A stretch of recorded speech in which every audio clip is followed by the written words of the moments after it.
Why are so many drugs laced with fentanyl if it's so deadly? I stopped doing drugs because of all the fentanyl. You can't trust anything anymore. Everything is adulterated. It is cheaper than other drugs and highly addictive.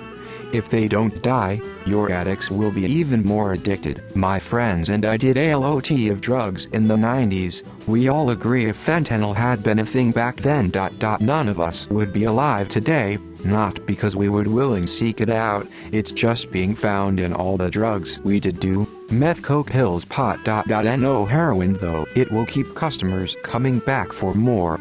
That stuff is wicked addicting and it doesn't take long before you need it. It's not always on purpose that drugs are laced either. Dealer could simply have some residue or crumbs of it fall into another bag of weed, for example. Edit. Why am I getting downvoted? I'm not saying that's the only reason. I'm saying logically it makes sense for dealers who have multiple drugs to get them mixed up every now and then. The chance of that happening is not 0%. Most of these answers are wrong. Most drug dealers aren't deliberately adding fentanyl. It is just extremely powerful stuff, and a small amount of fentanyl dust is enough to cause an effect. So the drugs laced with fentanyl are mostly due to contamination. Which drugs are you talking about? Because the answer is different depending on the question. Short answer: it's in cocaine or other stimulants due to cross-contamination. It's in heroin or other opioid depressants because it's cheap and stretches the supply. Nobody is putting it into anything to make it more addictive. It's cheap and results in more profit. That's all. Listen to the podcast search engine. They did a 2-part series that actually interviewed the addicts and the manufacturers dealers. Super interesting. Most of these answers are incorrect. Fentanyl is a synthetic substance, can be made in a lab. Heroin is an organic substance and you need the actual poppy plants to make it. If you're out of poppies, you can't make more. So when the demand exceeds the plant supply, you need to turn to synthetic like fentanyl to keep up with the demand, because you can produce it without waiting on plants to grow. In my area, there's basically no heroin left. If you're buying dope, it's just fentanyl. There's additional war on drugs stuff that affects supply chains, and, as pretty much every war on drugs effort has, makes drug use even more dangerous, but that's a longer story. Other drugs like crack and meth get tainted with fentanyl mostly by accident. It's just being cut, broken into smaller, sellable amounts in the same places dope, fentanyl is, and it's being left behind. Think about cooling a garlicky dish, rinsing the pot without scrubbing it down, and then making a soup. It's gonna taste like garlic still. If you're hurriedly trying to cut your drugs into smaller bags, you're not super worried about thoroughly cleaning your workspace and avoiding cross-contamination. I work in a methadone clinic. A couple years ago, people preferred heroin and complained about fentanyl contaminating their heroin, way stronger and different kind of high. Eventually, people started liking it and heroin has all but disappeared, at least in my region. Then xylazine came in. It's really nasty stuff. Not an opioid, so it doesn't respond to Narcan. People have blackouts on it, waking up in a puddle of urine, for example. It can cause a horrific skin problem, anywhere on the body, even if they are not IV users. Everyone complains about xylazine contaminating their fentanyl.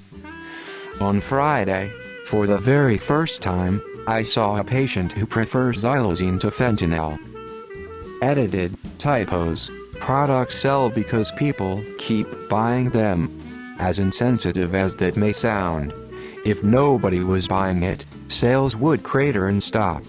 The sad reality is, even with as many opioid deaths as we commonly have, around 100,000 a year, in a country of 340 million people, there's still lots of new customers lining up. It got my cousin and a few others I know. They should give the death penalty for those who are caught selling it. Ignorance is not a defense. Lucky I got away from the heroin before fentanyl showed up. A lot of addicts actually seek out batches of drugs that have killed people because they know it is strong and they have developed tolerance to opiates. One of the biggest reasons I stopped doing drugs was because of fentanyl lacing. Too many of my friends have died or OD'd, so I quit coke and molly cold turkey and never looked back. I still crave them when I smell house cleaner, but I've been 5 years clean. A young couple I know died of a one-time fentanyl use. Because dealers chop up all their drugs on the same surface and using the same equipment, and put it on the same scales, and it only takes such a small amount of fentanyl to kill you. It's more incompetence than intent, as I understand it.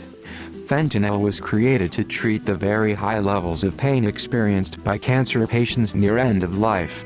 It's very effective, cheap because it does not require agricultural products to synthesize, versus heroin or cocaine, and it's safe in the right dosage.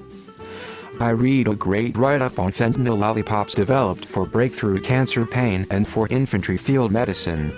It's sweet but obviously not candy. Sucking gives the patient something to do. The whole thing won't accidentally kill an average adult. You can administer it under fire without syringes or medic training, and the patient can stop when the pain is gone. It's a good tool basically. So, if you want something cheap to sell to addicts that can't be stopped by targeting crop fields, fentanyl is your drug. The problem is more of quality control. You have amateurs cutting the pure stuff and mixing it, and your addicts have different tolerance points and people die. Do the dealers care about their customers?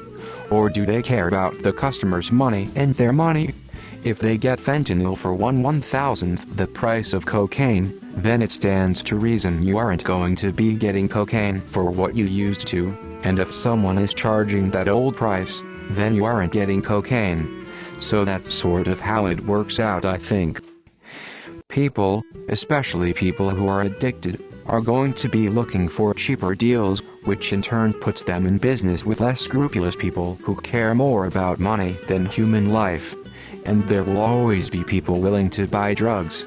Even if you have 50 customers die, there are 50 more who heard you got some good. I used to use heroin and we want the stuff that killed our friend. I know, it's wild. But it's how warped that stuff gets your mind. You cannot apply normal logic to drug addicts and their suppliers. If their mind worked like yours, they wouldn't be doing that shit to begin with. The simple fact is that dope fiends actually flock to the shit that kills people. That means it must be good shit and those people just couldn't handle it.